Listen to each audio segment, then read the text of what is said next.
Esta es una iniciativa de la Cátedra de Derecho del Trabajo y la Seguridad Social de la Escuela de Derecho. Y en esta clase habíamos invitado a uno de los profesores de la cátedra a que nos hiciera un panorama sobre la regulación que existe en nuestra legislación del salario y todos sus efectos, a fin de que, por eso la estamos grabando, la clase pueda ser utilizada por diversos profesores de la materia y subirlas posteriormente al aula virtual del campus de la UCB. Profesor Arismendi, lo escuchamos. Bueno, buenas noches. Se agradece tan grata compañía, el profesor Carballo, el profesor Napoleón Goizueta. Creo que bien vale la pena. No voy a aprender a utilizar la cámara porque el internet aquí está fuera de combate y el teléfono no va a aguantar. Entonces, bueno, lo haremos así y la profesora Yacarina arreglará cómo este asunto con el aula virtual. Bueno, no fíjense, se preocupe, que nosotros lo hacemos después, profe. Somos todos oídos. Ok. Como se trata de una clase para estudiantes, pues voy a utilizar el mismo esquema que suelo utilizar con mis alumnos. Es un esquema cuya paternidad creo que es del profesor Enrique Marín, por cierto. En alguna ocasión me correspondió y después el profesor Marcos Vilera y yo en la Escuela de Administración y volvimos, y en la Escuela de Derecho utilizamos el mismo formato, ¿no? Que tiene las características de, o procura ser lo más didáctico posible a propósito de un tema tan importante en el derecho del trabajo. Entonces, de acuerdo con ese esquema, entonces vemos el salario en tres grandes bloques. El salario como retribución del trabajo, el salario como base de cálculo de los beneficios y el salario como objeto de protección especial, la protección del salario. Bueno, yo utilizando ese esquema, vamos a tratar de hacer comenzar por el salario como retribución del trabajo, no sin antes hacer algunos comentarios a propósito del texto del decreto Ley Orgánica del Trabajo, los trabajadores y las trabajadoras, por las modificaciones que introdujo en la legislación precedente y por todo lo que esas modificaciones tienen más de problema que de solución para la interpretación de las normas. Pero además es bueno destacar que la situación en la que estamos viviendo, por cierto, en el caso de la remuneración, no tanto por la pandemia, sino por la hiperinflación, por la crisis en la que estamos viviendo hace unos cuantos años. O sea, la destrucción de la situación de las remuneraciones, la pérdida casi total de su valor, no es un tema cuya causa pueda atribuírsele a la pandemia, sino más bien a la hiperinflación y en general al desatino de las políticas económicas, que ya venían haciendo muy difícil no de explicar, sino de contextualizar, de darle sentido a algunas normas que definitivamente están allí. Es necesario revisarlas, pero cuyo alcance está seriamente averiado, para decirlo de alguna manera. Bueno, como ustedes saben, el capítulo de la ley relativa a los salarios, está el título tercero, entonces se denomina de las de la justa distribución de la riqueza y las condiciones de trabajo. Se llama el título. Y en el capítulo 1 pues está lo del salario. Entonces allí se introduce una noción de esas que generan mucha polémica, sobre todo entre los, como para sociólogos. La riqueza es un producto social.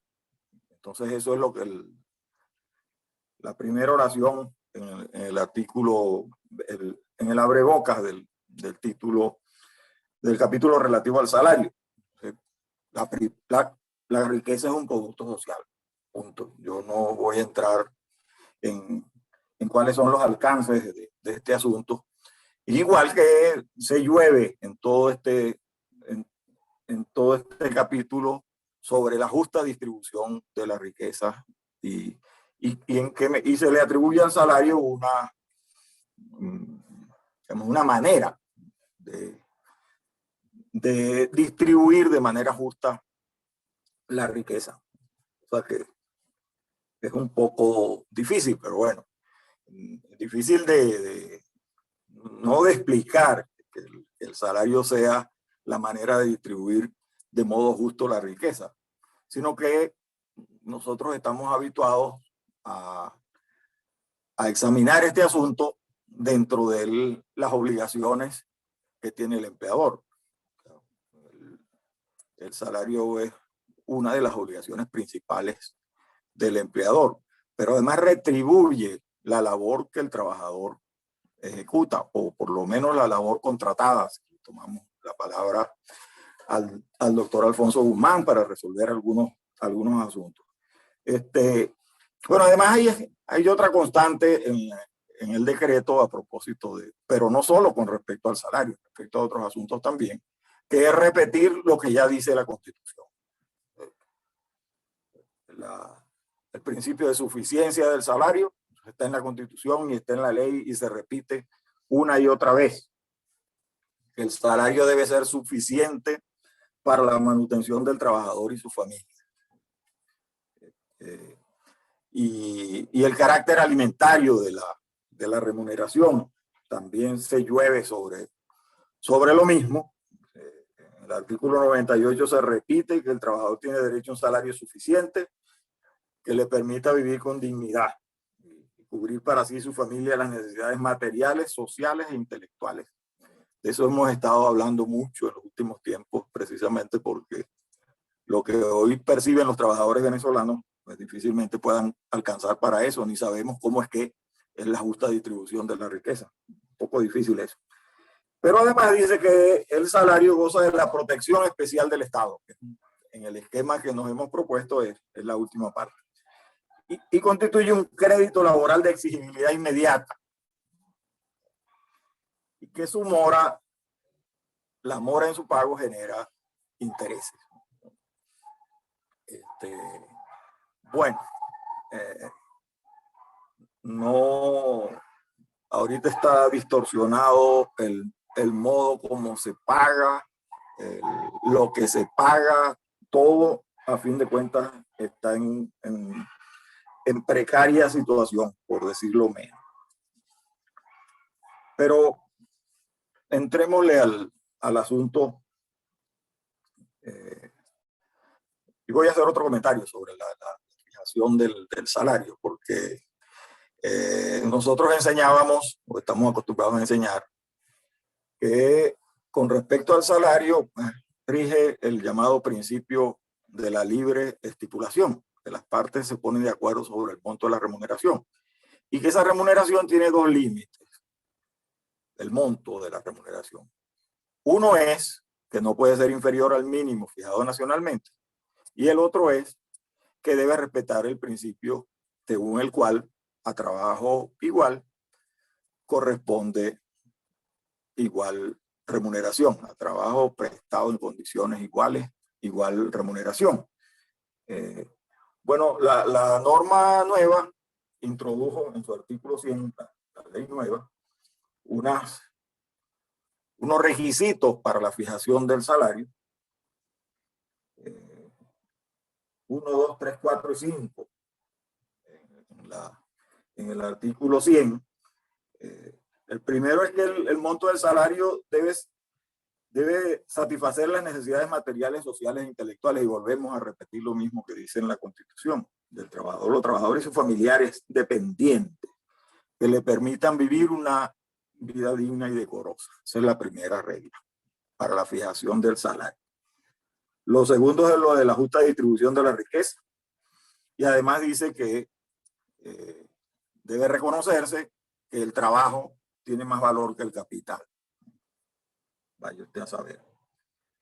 Además, la cantidad y calidad del servicio prestado, el principio de igual salario por igual trabajo y la equivalencia con los salarios devengados por otros trabajadores en condiciones similares en la localidad. Bueno, entonces ya no es solo para los fines de la fijación del salario que respete, que en ningún caso sea inferior al mínimo y que además tome en cuenta la igualdad de la remuneración, sino que se añaden estas características que no hacen sino, en el contexto venezolano actual, sino evidenciar que entre las normas y lo que estamos viviendo, pues no hay ningún punto de encuentro, salvo que se sigue llamando salario y que el patrón no tiene la obligación de pagarlo, ¿no? Pero más allá de ese detalle, pues no hay mayores cosas que comentar. Ahora, bueno, insisto y me disculpan que ya haya dado esta vuelta, ¿no? Dije que íbamos a ver el salario como retribución del trabajo. Y allí, de nuevo, la ley tomó o de alguna manera reprodujo lo que decía la legislación anterior sobre la definición de salario.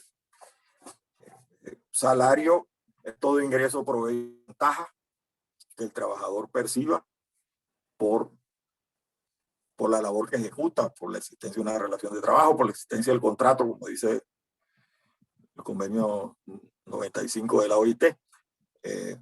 Esto acoge una noción amplia de salario que hace más práctico, y en esto habría que reivindicar a los reglamentistas del año 99, al reglamento del año 99.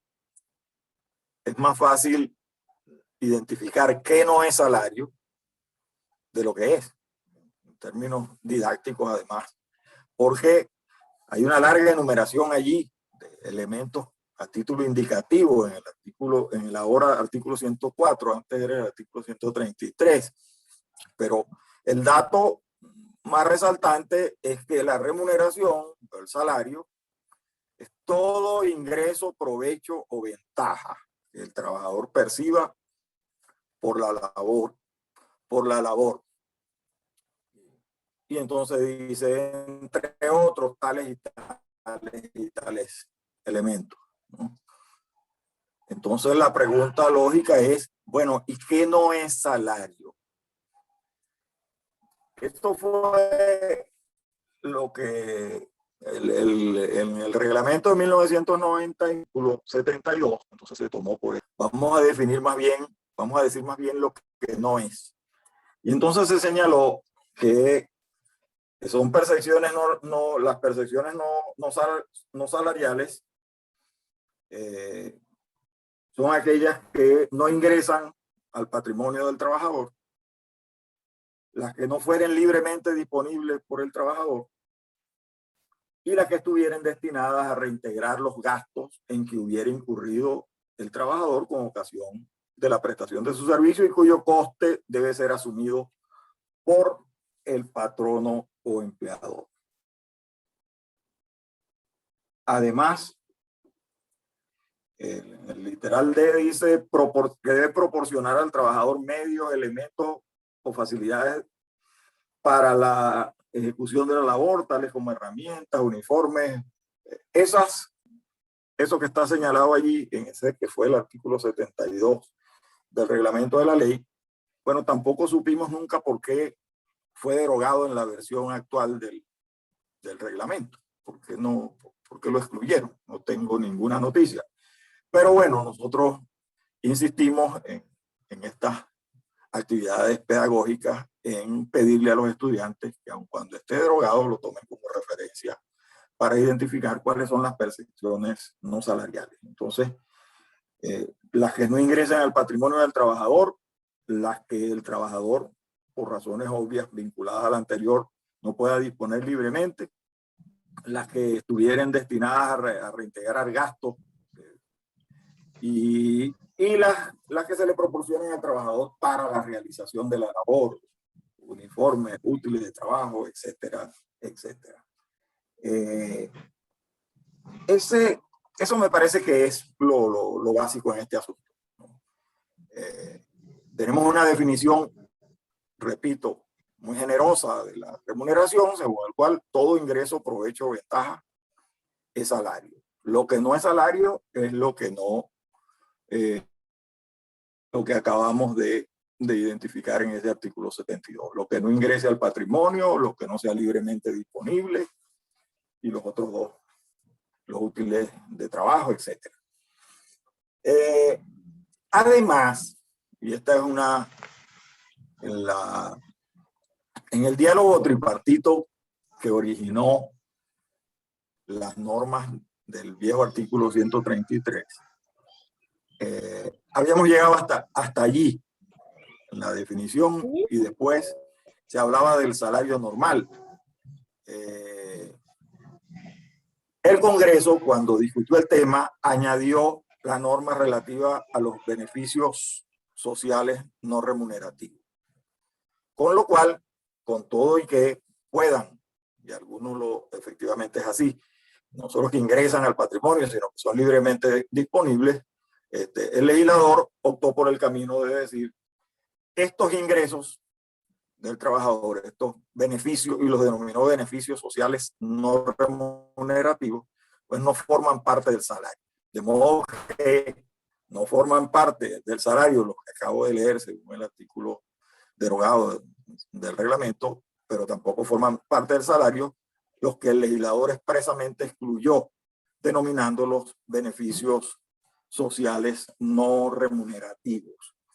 Esos beneficios sociales no remunerativos, los señalo siguiéndole las pautas a la ley, son los servicios de centros de educación inicial, el beneficio de alimentación, el que ahora llaman estatique socialista, los reintegros de gastos médicos, farmacéuticos y odontológicos, las provisiones de ropa de trabajo, las provisiones de útiles escolares y de juguetes, el otorgamiento de becas o pago de cursos de capacitación, el pago de gastos funerarios, y remata diciendo que pues, no forman parte no son considerados como parte del salario. Entonces, lo que dentro del esquema que nos hemos propuesto constituye la retribución del trabajo es todo ingreso, provecho o ventaja que ingrese al patrimonio del trabajador y que éste pueda disponer libremente, excluidos los beneficios sociales no remunerativos y aquellas percepciones que, tal como les indiqué, no tienen carácter salarial. Las que no ingresan al patrimonio del trabajador, etc. Bueno, esa primera idea, insisto, nos permite resolver un tema bastante polémico, porque durante la vigencia de la ley de 1936, la vieja noción de salario fue y vino a los tribunales. La jurisprudencia fue tratando de elaborar, de explicar qué cosas eran y qué cosas no eran, pero era una discusión sempiterna, se recuerda, y uno le pide a los alumnos que lean la sentencia del juicio Atiz contra Sidor, cuyo ponente fue el doctor Rafael Alfonso Guzmán, y allí pues se enunciaron unas características del salario. Bueno, yo le reitero a los estudiantes que para tales fines, pues en cualquier edición de la didáctica encontrarán reproducida la sentencia del juicio Atiz contra Sidor, que fue una sentencia marcadora en este asunto. Después vino en esta materia el reglamento, el viejo reglamento de la ley del trabajo, pues había incorporado también un conjunto de asuntos relativos al salario, y vamos a decir que se había ido avanzando en la construcción de una doctrina relativa a la remuneración, a lo que era y a lo que no era. Pero bueno, la reforma de 1990, la ley de 1990 primero, su reforma de 1997, ratificaron las características generales del salario que se habían venido señalando, pero además en esa reforma, en la del 97, en la del 90, una de las novedades fue que se habló de unos subsidios y facilidades que el patrono pueda otorgar al trabajador, y se dijo que esos subsidios y facilidades no formaban parte del salario. Bueno, parte de lo que se reformó en el 97 fue para señalar que esos subsidios y facilidades forman parte del salario, y así se mantiene, con las diferencias que les acabo con los añadidos que les acabo de comentar. Bueno, entonces asumamos que ese es el salario como retribución de la labor. Esas son las características. Inmediatamente después entonces tenemos tal vez lo que había sido la causa de tanta polémica en los tribunales a propósito de qué era salario y qué no. Porque a fin de cuentas, ninguno de esos juicios, los pleitos relativos a la definición de salario cobraban sentido en la medida en que si se decidía que un determinado ingreso era salarial, un determinado concepto, entonces forzosamente había que integrarlo en la base de cálculo de los beneficios, que es la otra parte de lo que hemos señalado. Salario como retribución del trabajo, el salario como base de cálculo de los beneficios. Era allí donde se trababa la polémica. Si determinado concepto incorporado a un contrato colectivo, por ejemplo, era salarial o no. En la sentencia de Atiz contra Sidor, pues veremos que efectivamente lo que movió al sindicato, a SUTIS, a plantear esa demanda era no solo que dijeran que tal tema o tal concepto era salarial, sino que el monto de esos conceptos debían ser tomados en cuenta para el cálculo de los beneficios laborales. Entonces, también con sentido técnico bastante más ordenado, la ley del 90 precisó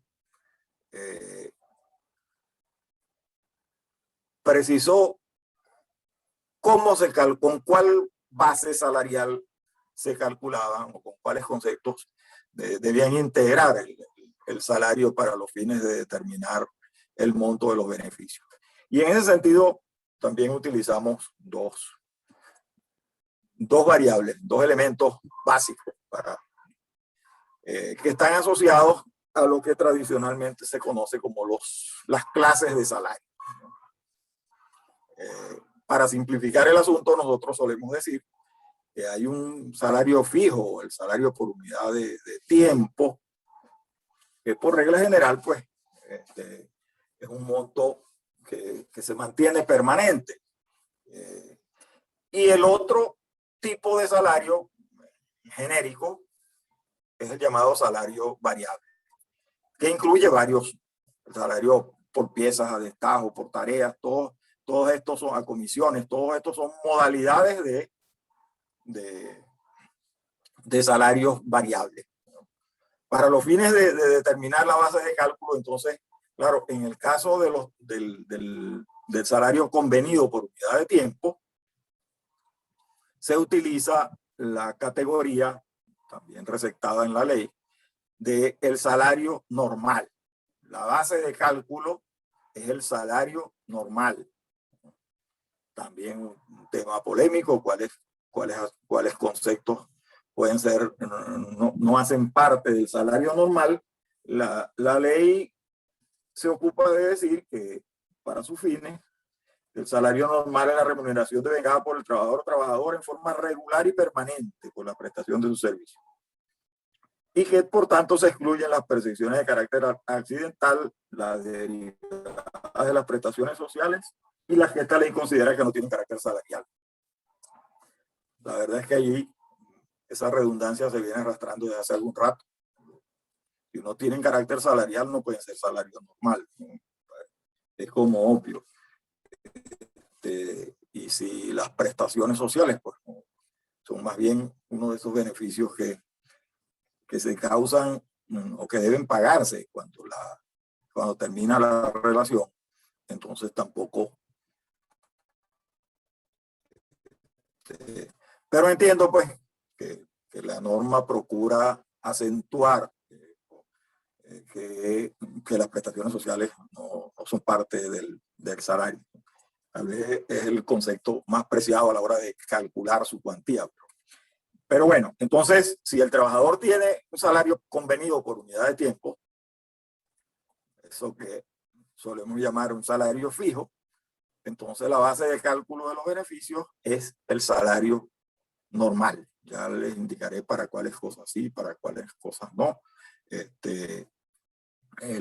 Y cuando el trabajador tiene cualquier modalidad de salario variable, entonces la base de cálculo será el salario promedio.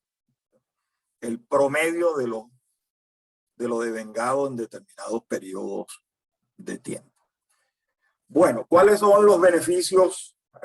¿Dónde? Los beneficios que deben, bueno, todos sabemos el pago del bono, del llamado bono nocturno, el pago de las horas extraordinarias, cuál es la base de cálculo de esos beneficios, la base de cálculo de los feriados y días de descanso, el salario para vacaciones, el salario para el cálculo de prestaciones e indemnizaciones. Bueno, para el caso del salario base de cálculo de prestaciones, entonces se ordena allí, en ese caso, pues la referencia no es al salario normal, sino al salario, sin apellido. Porque en ese caso habría que sumarle al salario normal el bono vacacional y utilidades. A eso integral. Pero, nosotros preferimos decir que es el salario. El uno es el salario normal y el otro es el salario, incluidas las prestaciones y la parte alícuota del bono vacacional y de las utilidades. Entonces, eso en el caso de los trabajadores que devengan salarios por unidad de tiempo. En el caso de los trabajadores que devengan salarios variables, entonces hay que promediar, sobre todo para el cálculo de vacaciones, prestaciones sociales y también para el pago de feriados y días de descanso. Cuando el salario es variable, entonces hay que promediar los ingresos del trabajador durante los días laborables, los días en los que se ejecuta la labor en la semana.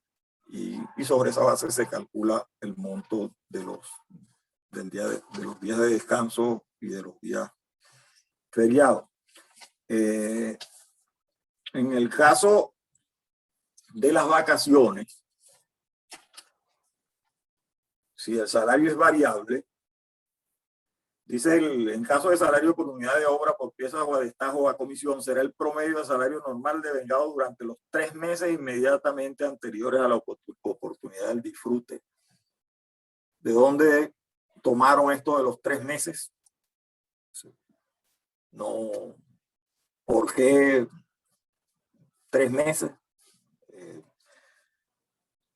Alguna estimación estadística espero que hayan tomado en cuenta para considerar que así se favorecía más al trabajador. Y lo mismo en el caso de las prestaciones sociales. La base de cálculo será el promedio del salario devengado durante los 6 meses inmediatamente anteriores. Para las vacaciones, los 3 meses anteriores a la oportunidad del disfrute, y para el pago de las prestaciones, los 6 meses anteriores a la oportunidad en la que se causa el beneficio.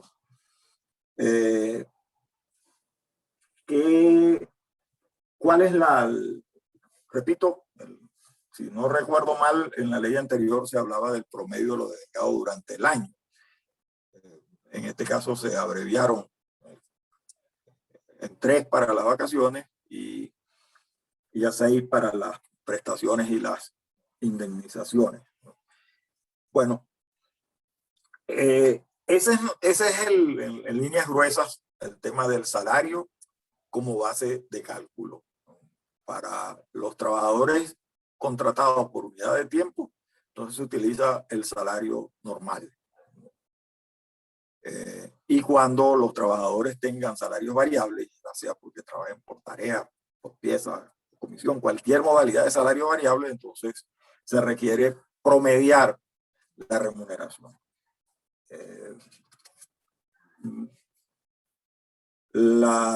No voy a entrar en consideraciones sobre cómo se calculan las utilidades, porque ese es un tema.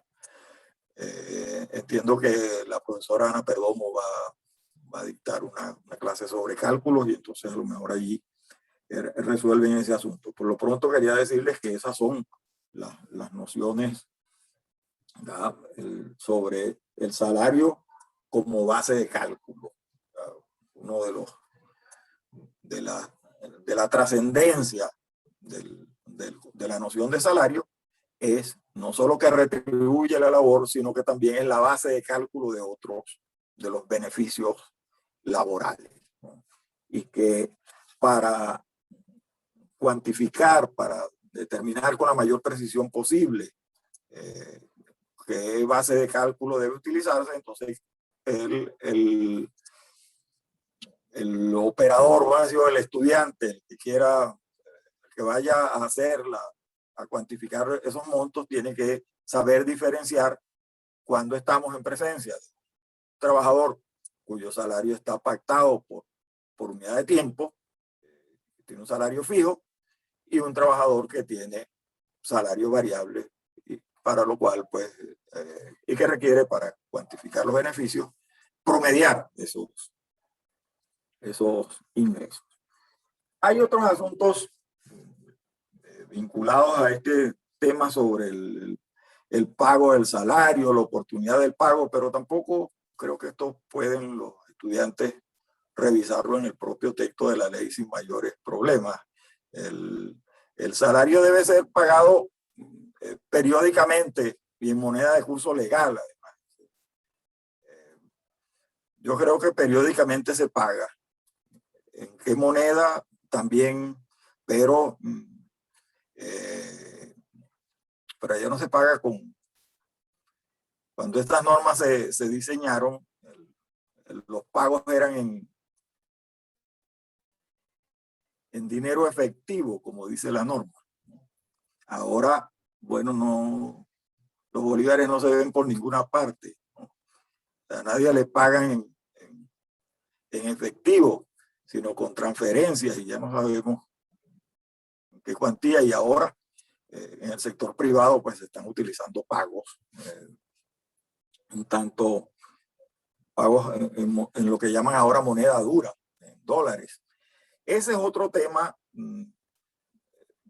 de polémico por el modo como se nos ha presentado esto en medio de la crisis. En estos días oía a Jacqueline hablando del tema de los dólares y de la bonificación y Es una especie de vuelta a la bonificación. De acuerdo con las normas que vimos a propósito del salario como retribución del trabajo, pues no hay maneras de bonificar en términos legales. Me explico. Todo ingreso, provecho o ventaja que el trabajador tenga por la existencia del vínculo laboral es salarial. Luego, las únicas percepciones que el legislador prevé que puedan serle entregadas al trabajador y no sean salarios son los llamados beneficios sociales no remunerativos, que están enumerados en la ley.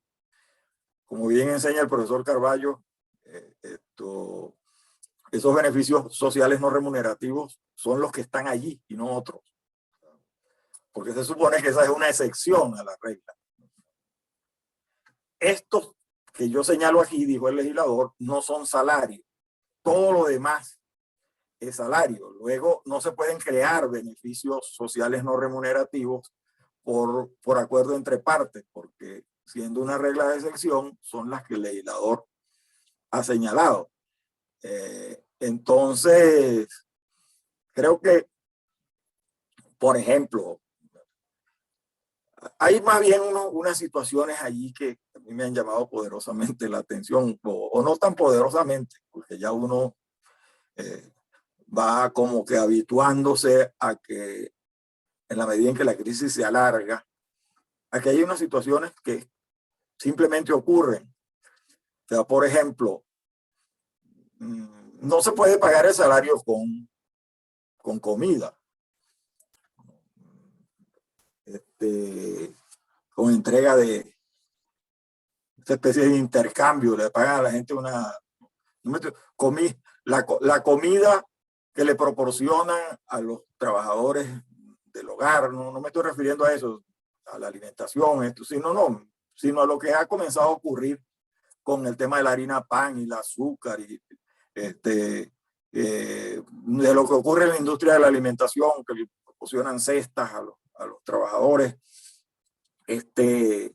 Bueno, eso forma parte del salario. Según la norma, según el artículo 104, todo ingreso, provecho, ventaja, además que sea evaluable en dinero, forma parte del salario. Lo difícil es que, bueno, ¿cómo se le lleva un control a eso? Al trabajador le dieron una harina pan y una sardina y algunas, y que además la recibirá con beneplácito, porque en la situación en la que estamos, cualquiera de estas medidas serán bien recibidas. Pero además hay otros asuntos ligados a la llamada dolarización de hecho esta que estamos viviendo, que para retener a los trabajadores o para ayudarlos también, a sabiendas que los ingresos en bolívares no sirven para nada y los trabajadores con eso no resuelven, bueno, se han comenzado a hacer pagos en dólares en efectivo. Lo que quiero significarles es que está fuera de dudas que esos son ingresos salariales. No hay maneras de sostener, bueno, alguien lo sostendrá, pero es bien difícil sostener lo contrario, ¿no? Y que algún juez vaya a dudar a la hora de determinar que tales ingresos son salariales. El tema es de pruebas, por un lado, y el tema es también que cada trabajador comienza a pensar en si se va mañana a la inspectoría o si va a un tribunal a decir que los $50 que le están dando son salarios, y entonces el patrón no dirá, bueno, está bien, son salarios, no hay problema, pero no hay más dólares, no hay más nada de eso. Digamos, estamos viviendo en una penumbra con respecto a la remuneración del trabajo, que por razones obvias nosotros somos profesores y tenemos que enseñar lo que dice la norma y el deber ser, ¿no? Pero es evidente que buena parte de esas reglas están como que durante la crisis bastante relajadas, por decirlo menos, ¿no? Y lo hace el empleador y el trabajador lo acepta y es posible que hasta lo agradezca, porque en esa situación está, ¿no? En esa situación está. Entonces lo que quería significarles con este comentario era que a propósito de ciertas polémicas que uno nota por allí, entonces lo llaman y preguntan, mire, pero esto es salario. Y dice, sí, claro que es salario. No hay, bueno, el otro dato es que el bonificador ahora es, bueno, también lo había hecho el Estado, pero el Estado, en la reforma del 97, convino con los empleadores y los trabajadores en ponerle fin a esa bonificación. Uno de los propósitos de la reforma del 97, o de los puntos de acuerdo para hacer posible además la reforma del régimen de prestaciones, fue salarizar todo. Ya les dije que los subsidios y facilidades, que antes la ley decía que no eran salarios, la nueva ley dijo son salarios. Y se incorporó al salario todos los subsidios que los trabajadores venían percibiendo, bien por decreto y también por los cestatiques y los distintos subsidios que los patronos, los planes de ahorro, los tantos inventos que se habían creado a la vera de esa apertura que hizo la ley del 90. Eso, uno de los propósitos de la reforma era cerrar ese ciclo. Y ahora pues lo vemos abierto de hecho, sin apoyo normativo, salvo, lo que hace el propio gobierno, con unas normas creadas a su, ya no diremos que es de hecho, pero por ejemplo, el ticket de alimentación ha llegado a ser más que el salario en varias ocasiones. Los límites que ese pago tenía, un día se lo quitan y otro día se lo ponen de nuevo. Cuando se hizo la reconversión monetaria esta de 2018, entonces el monto del cestatique volvió a ser hasta, creo que algo así como hasta el 20%, ¿no? De la remuneración. Pero en la medida en que la crisis volvió, entonces el cestatique volvió a crecer y volvió a hacer otra cosa que no. En ningún caso resuelve los problemas que debía resolver. Y hago un solo comentario a propósito de la ley de alimentación. Lo que esa ley dispone, finalidades de la primera versión, por allá lejísimo, cuando el gobierno del doctor Jaime Alucín se creó una ley de comedores. La idea era que se crearan comedores industriales. De hecho, se crearon algunos. Y si no lo había, entonces había que pagar un bono de alimentación. La vieja Corte Suprema de Justicia, en ese caso,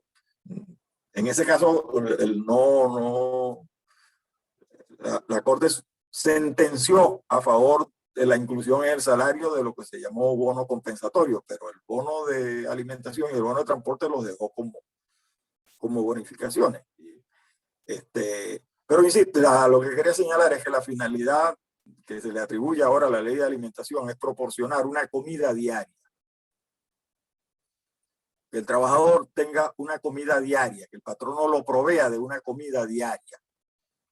Bueno, si uno toma el que acaban de fijar como monto del cestatique, que son 3 millones de bolívares mensuales. 3 millones de bolívares al precio que tiene el dólar, será $1 y un poquitico más, ¿no? Mensual. Si uno divide esos 3 millones entre 30 días, que es lo que se paga por cestatique, entonces eso da algo así como 100.000 bolívares diarios. Bueno, ¿qué comida se puede comprar con 100.000 bolos? ¿Cómo se satisface el propósito de la norma pagando diariamente 100.000 bolos? ¿Para qué alcanzará 100.000 bolívares? Es una galleta. No, una galleta no. nada de eso, un caramelo puede ser que alcance con 100.000 bolos. En fin, ahí hay una total desarmonía entre la regla y lo que está ocurriendo.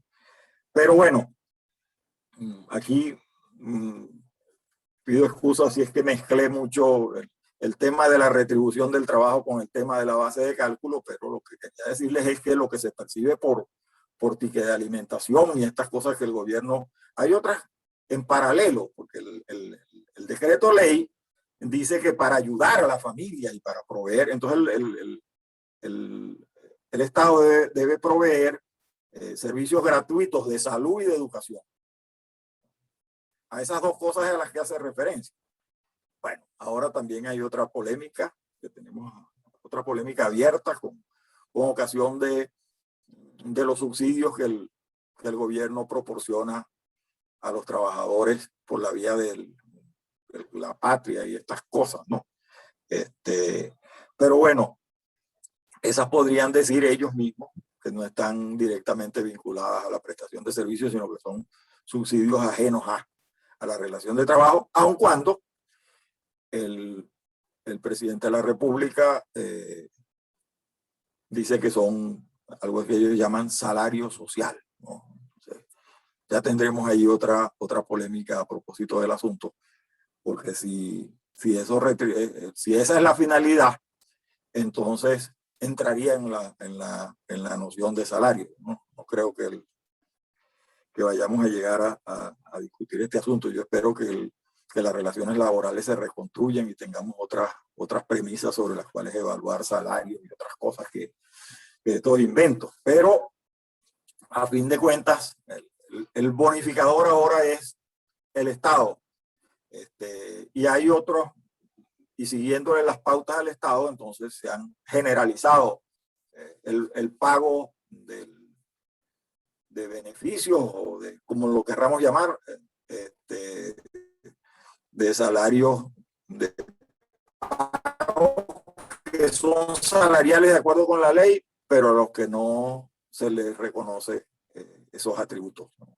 Por las razones que sean, pero eso es parte de la realidad que estamos viviendo.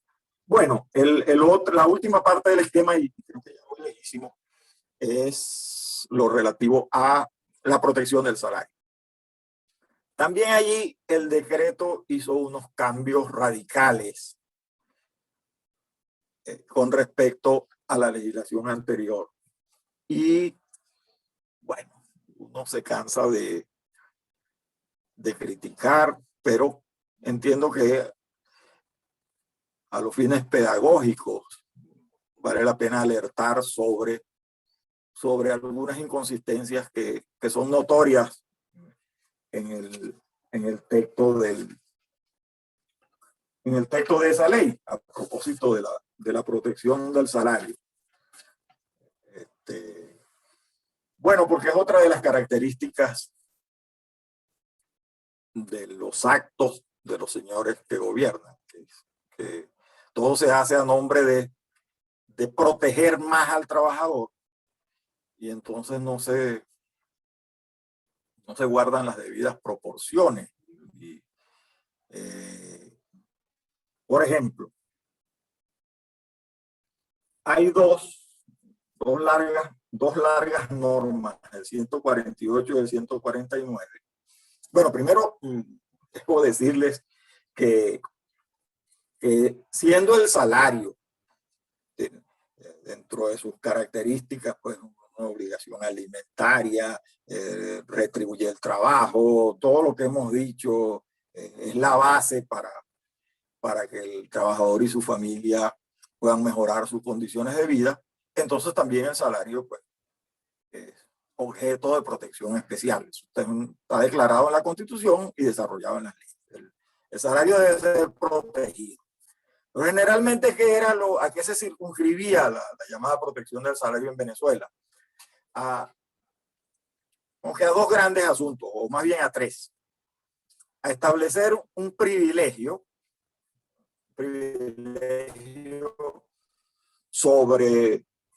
un privilegio general sobre muebles, e inmuebles, la propiedad del patrono en caso de crisis o de liquidación.